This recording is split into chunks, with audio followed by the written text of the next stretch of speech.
এই মা, তুই না দেখাইলে তোর ওই মুখটা নামে স্বপ্নে দেখছি। আসসালামু আলাইকুম।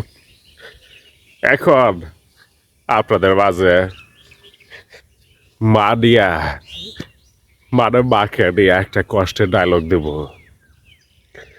যদি ডায়লগটা ভালো লাগে আপনারা একটা লাইক, একটা কমেন্ট, একটা শেয়ার করে দেয়া। আর অবশ্যই আমার চ্যানেলটা একটু সাবস্ক্রাইব করেন। আসলে অনেক কষ্ট করে না ভিডিও বানায়, ভিডিওগুলো ভাইরাল হয় না।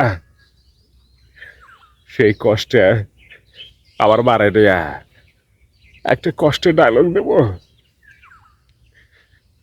এ মা, মারে তুই এমন করে মা, তুই না সব সময় মিশা কথা কস, তুই সব সময় মিশা কথা কস।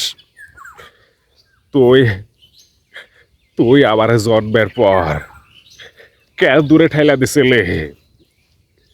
কেন মা? আমি কি তোর এতই বোঝা ছিলাম?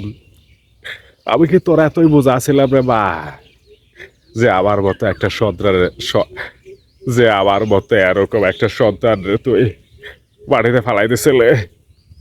আজকে তোর সব কইতে হইব। আমি শুনছি রে মা, জন্মের পর সন্তানকে মুখের দুধ খাওয়ায়, আর তুই বা আমার খাওয়াইছস মাটি। এই মা, মা আমার সাথে কথা কবে না?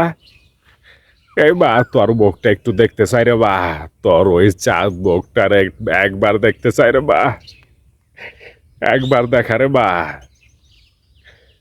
এই মা, তুই না দেখাইলে তোর ওই মুখটা নামে স্বপ্নে দেখছি। এই মুখের মাঝে না আহ, যতন করে রাইখা দিছে, যতন করে রাইখা দিছে। মা তুই ভালো থাকিস, ভালো থাকিস। তোর কাছে আর আমি কোনোদিন আসবো না রে মা, আসবো না। সবাই ভালো থাকবেন। আর আমার ভিডিওগুলো যদি ভালো লাগে অবশ্যই শেয়ার করে দেন।